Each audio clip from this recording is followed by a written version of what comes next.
We left our amazing beach camp, Playa Azul, which is located on the Atlantic coast of Mexico, near the town of Tuxpan. We spent 2 fabulous days there, but it's time to move on.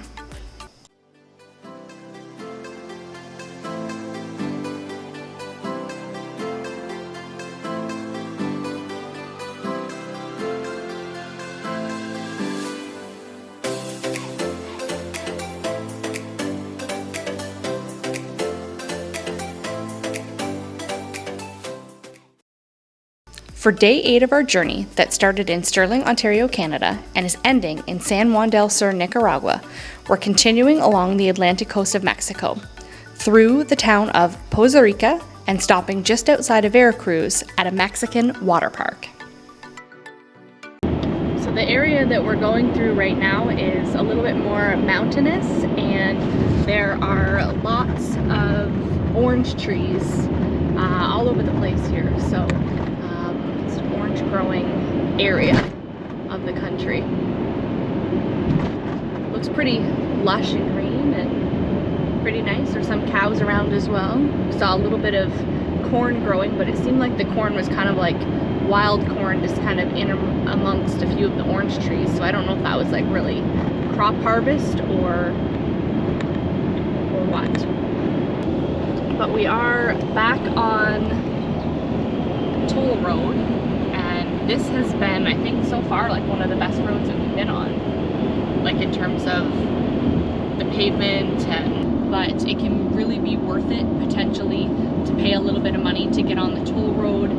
The roads are generally a little bit better, nicer, so we didn't realize, depending where you're going, how much of a discrepancy it could be. So we were researching our route for today, and we are going from just outside of Tuxpan, in a little town right along the coast called, and I'm going to kill the name here, Tampa Machacoco, and basically from there to Veracruz. And what was the time difference? So if we took the tolls, it was going to take you about 5 hours. If you avoided all tolls, it was going to be 8 to 10 hours. Today we've seen various landscapes, from mountains to flats, fields of orange trees to vast plains of cactuses. We saw trucks lined up outside of sugarcane fields as we continued along the coast.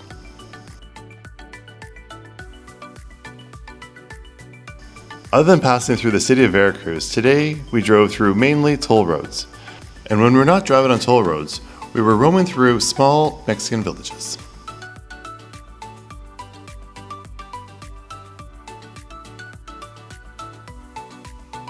A travel ban was just issued for Mexico at the time that we were traveling through Mexico and taping this series. Today we began to notice movement of the Mexican National Guard in response to the current political situation in Mexico. Definitely as we've gotten closer to the water though, the landscape has changed to more cactuses and palm trees. And animals. And animals. I've seen way more animals than before. Yeah, lots of donkeys and cows. And everybody along here is selling shrimp. Must be a shrimping towns right along here.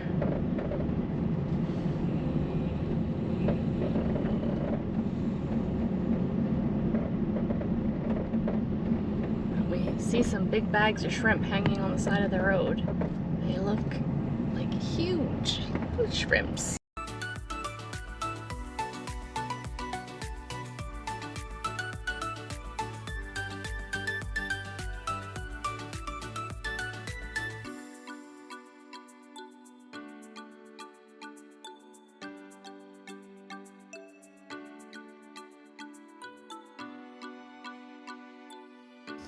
The road from the highway into San Miguelito is a narrow, bumpy farm road, but it's totally drivable. The location is only a few kilometers off the highway. Close, but far enough that you don't hear any highway traffic from the park. We found a campsite at a water park on the iOverlander app. This is an outstanding app for finding camping locations, water, hotels, attractions, shopping, and whatever else you're looking for.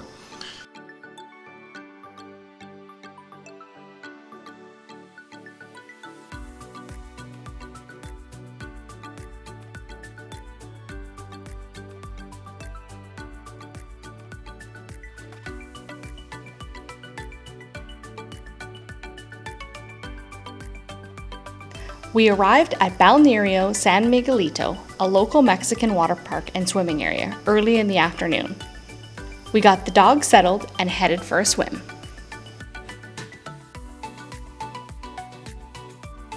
If you're coming to swim and enjoy the water slides, the cost is 20 pesos per day per person, or $1 US.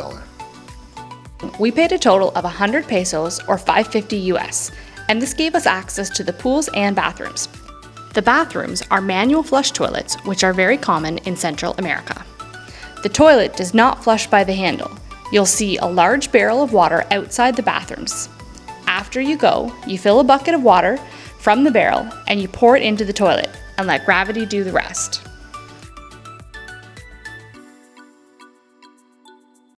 After our swim, we got our campsite set up in a grassy area under a nice shady tree. The water park closes at 5 p.m. and the staff locked the park gate with us inside. We had the park all to ourselves for the evening because there was no other campers. After the park closed, we made some dinner and we relaxed for the evening. This is a very safe and quiet location.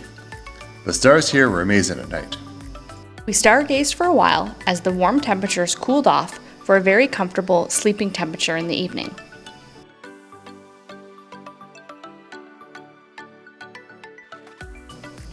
The friendly staff returned in the morning to open up the water park and we headed on our way.